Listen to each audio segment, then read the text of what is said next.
Hello guys, how are you? Episode number 2. Today we're going to be talking about the hooked model. For those of you that you don't know us, my name is Valentino, originally from Argentina, and Sean, my friend from Malta. We're currently living in London, okay? So yeah, he doesn't know the book, he didn't read it. He didn't read it, right? No, I didn't read it. So I will be talking about the book, some of the key takeaways. And remember, if you guys want, you can download the PDF that is in the description, and you will find a brief summary with the most important facts and points for you to remember and have them in a mano in Spanish, like nearby, like at hand. All right. So the hooked model, how to create or how to build habit forming products, right? So this is what this book focuses at, right? So in order, it's written by Nir Eyal, or however it says. Nir Eyal, Yeah. So basically, the full circle or the process of creating this, basically, it starts with a trigger, which is basically grabbing the attention by someone, by whatever. It can be like with an ad, or there are multiple ways of, depending what's the service, the product, which platform are you at, etc. But basically, after the trigger, it comes the action, which is what you really want the customer to do. The main purpose that is making you put this ad somewhere or this trigger somewhere, right? And then it will come the reward. So, for example, let's put an example. So, when someone clicks a link, right, that they see in an ad, the action is clicking the link, and when they enter into the link, it may take them, I don't know, to a website, right? So here is where they need to find the reward according to Nir Eyal. So here they might find some information that there may not be available somewhere else, or they have whatever. And then after the reward, it comes the investment, where the user decides either to invest money-wise or time-wise, as in follow someone because they saw their content is useful for them, they provide value, etc., etc. Right. So why would you say it's important to have habit-forming products, to build habit-forming products? Why would you say this is important for any type of business?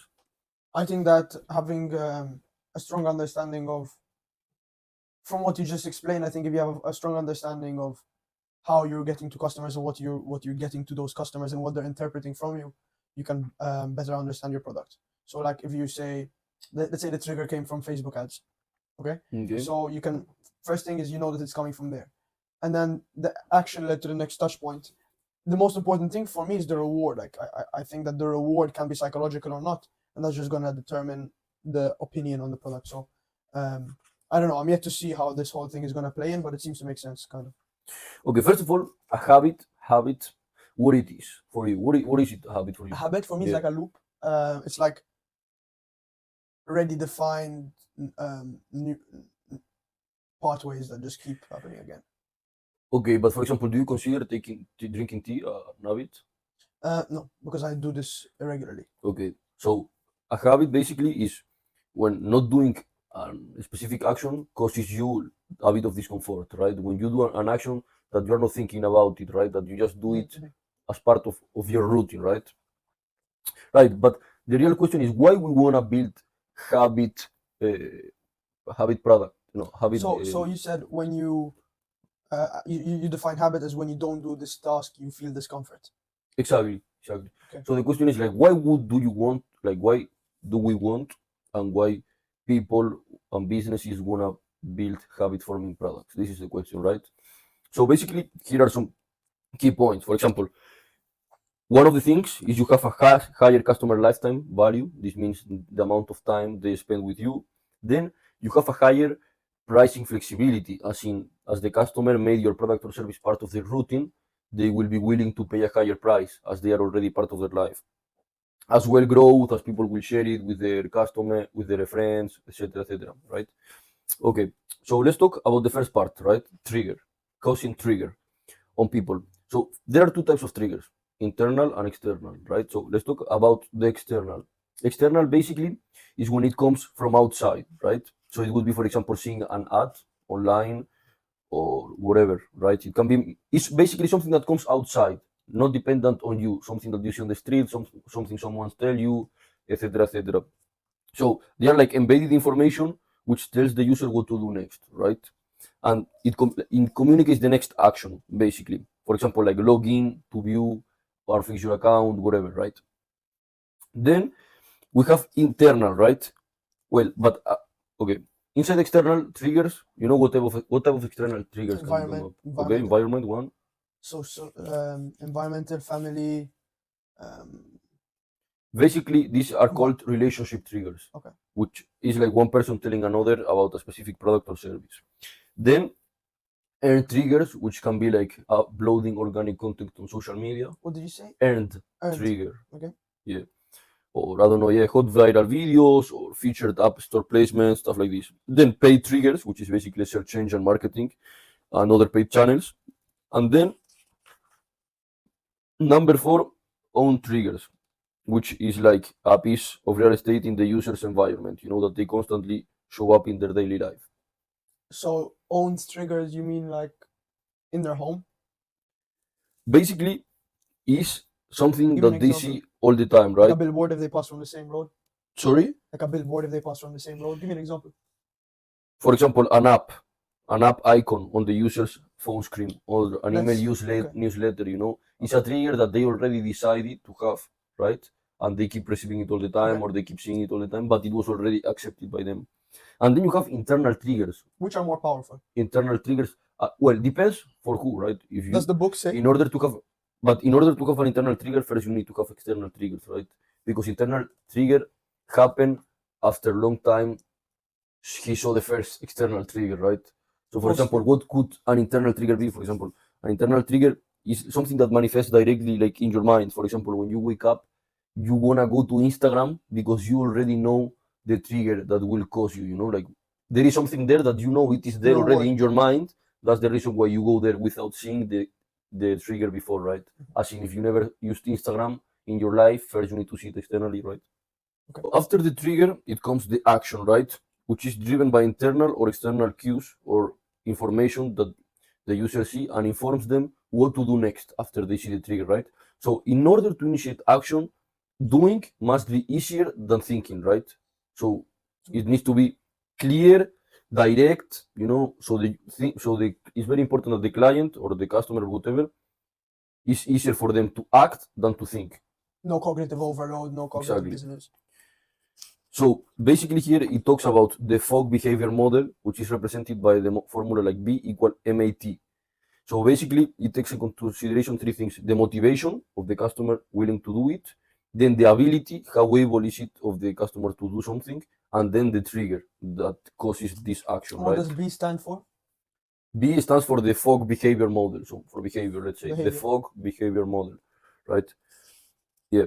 So the motivation is like something to seek pleasure or avoid pain, to seek hope and avoid fear, something that will motivate them to do it, or social acceptance, which is very common as well. So primitive. Yeah. Then ability, like understand the reason, what we talk all the time, understand the reason of people, the reason of why people is using a product or a service, right? And then understand what's the steps that they need to go through in order to make it easier. This is the ability, how able they are to carry out the action. And then lastly the trigger, what we talked before, how good is the trigger, right? So for example here they talk about a lot of social media, right? At the beginning, like maybe 2012, when they started coming out, Facebook, Twitter, all of this, when the customer went to the user interface, they had like many stuff, right? It was a bit trash. Yeah, like they had a lot of information, everything. Now if you check, they just log in, email or Password. whatever, maximum, and that's it, you know. It's very straightforward. So the You client, know they're even removing the password even, from right? some places. Yeah, just you put your email, Email, they send you a the password and email. You can- yeah, that's it. That's the thing. They Like on wanna ClickFunnels. exactly. Yeah. Make it as easy Then as possible. yeah. Then after the action, it comes the variable reward, right? The reward, it comes in different ways, right? So there are three types of rewards, right? Which these are called the tribe reward, then the hunt reward, and then lastly the self reward, right? So the tribe reward is basically here it says our brains are adapted to seek rewards that makes us feel accepted, attractive, important, and included. So people observe a reward as well of how they will make them look in front of the society, right? Status, we can call it in multiple ways. Okay. But this is basically one of the things that they do. And this is, for example, why a lot of people keep using Instagram, social media specifically, right? I would call this identity association. I want to be identified with this group of people. Yeah, as well. as well. I don't know if it would be identity association because yeah, It's like maybe kind fitting of in, in a kind way of yes, yeah, in a like a way yes, I'll Rolex, say even yeah, an iPhone. yeah, of course, in a way yes. Okay. Then there are rewards of the hunt, and this refers basically to materialistic stuff, right? So physical objects such as food and other supplies that are part of our brain's operating system, right? We're wired like this. We have certain a part of our brain is as well motivated by materialistic stuff. It can be food, it can be anything, but it's a must for our survival since we live in this earth. And so this is different from the status. Yeah, it's different because it's the need of having certain materialistic stuff for their use. So it's not like something to be exploited. Like it's not, for example, if you buy an expensive T-shirt, Yeah, would you categorize that as a tribal or a hunt? they can be categorized in different ways. There are some that may cause different triggers, right? But So as in there might be a product that have multiple stuff which may make it more successful. But these are like three categories, and they say let's have at least two of them, right? so it would be in both of them. Yeah, it can be Okay, both of okay, them. okay, okay. And then the third one is rewards of the self, which is they are like intrinsic motivation, right? Which is you wanna achieve a certain skill, a level of mastery, or whatever, or achieving your own goal in your mind. This will make you feel better, right? Like actualization. Exactly.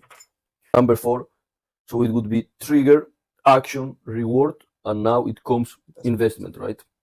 Investment basically is when people decide to after they took action, they receive the reward. Now is where they decide if they continue investing their time or money into this, or they just go into something else, right? Okay.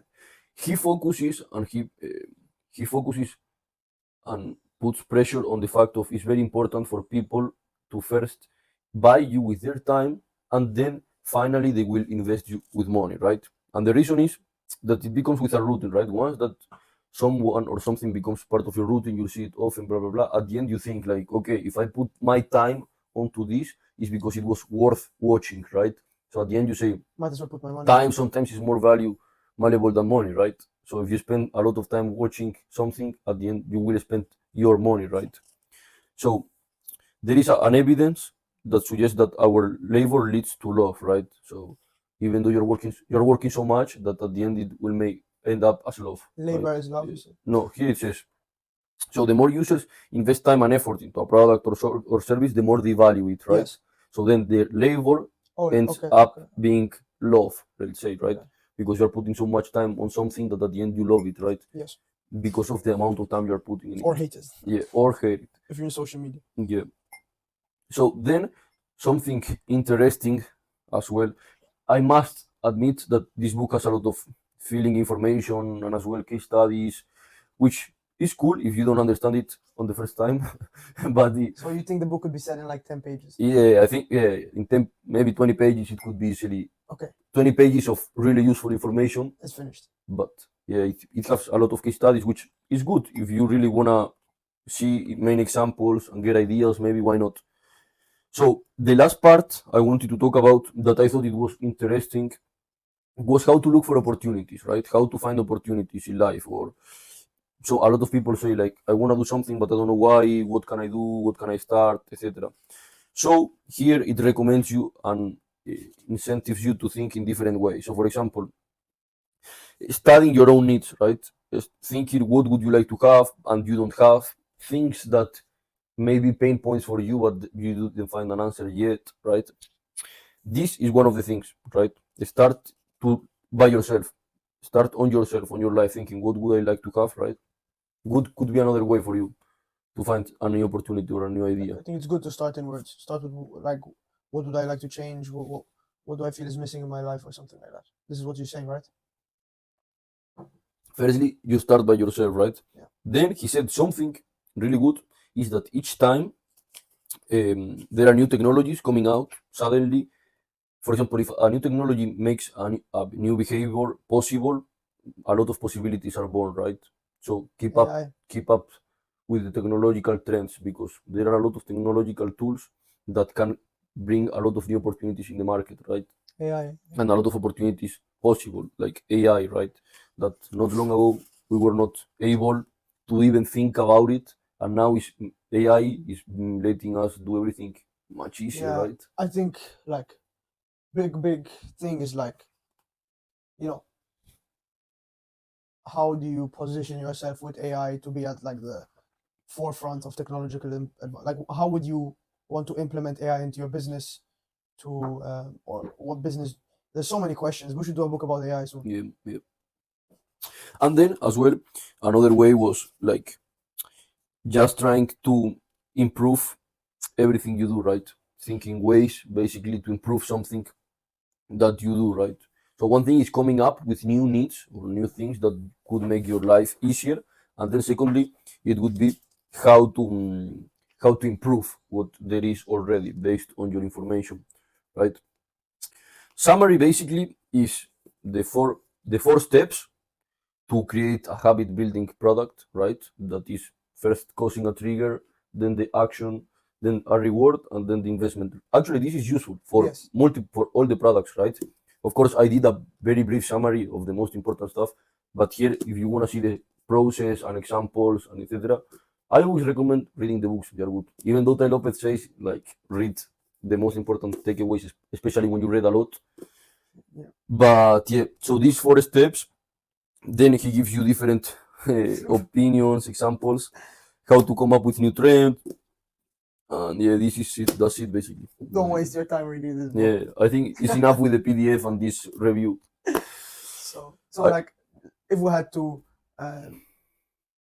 pick an example of a product and apply what the book teaches into a product, let's take a random product. Like think of a product. I don't know, an iPhone or ChatGPT. Okay. Take ChatGPT and run it through the whole process. So first is a trigger, external or first external First, then internal. exactly. But I think it can also be internal then external. I just think there are more cases where it's external than internal. Because let's say you want to lose weight. You might internally want to lose weight, and then you search for it, and then you get the external trigger. Yeah, But it's rarer that way. yeah, and as well, they say that you need to focus on the people that is not looking for you. Whenever you are trying to sell a product, you need to create the need on that person, because the person that already has a need is likely that he's not gonna choose you. Firstly, because he have already other options, or someone recommended an option already. So you're saying you have to trigger the person that doesn't know they need it? Exactly. Okay. That's what they say. Not in this book, but that's what I've seen in other books. That they say you need to focus more on the target that doesn't know that they have a problem, So unaware. than on the one that Those are the most expensive to target. maybe depends as well on what industry product and how conscious and aware is about the product or the industry itself. Not the specific product from a specific brand, but the product itself. Like if I'm saying smartphones, right? So everyone knows smartphones. So it's not the same if someone doesn't know smartphones, then you really need to invest a lot of money. What would need to be true for someone to know they need a smartphone? So what Apple should do, why you need an Apple smartphone and not a Samsung, right? Exactly, but the problem, they have to be aware of the problem. Exactly. Lack of ability to communicate. There are many Many. possibilities, right? So the most fundamental one yeah. is lack of ability to communicate with your brother who lives in a different country. Yeah, it gives you status as well. Like there are multiple benefits of going from one option to another, right? Or staying on the same one. But guys, I hope you like it. Podcast number 3, probably a more interesting video, where we will talk about maybe psychology, biology, physics, who knows, something more interesting. But I just wanted to let you know this book because it has some key important stuff. That's why that it might be useful for you guys. Okay. There are quite a few books we could do to be. Hope you like it, guys. See you soon.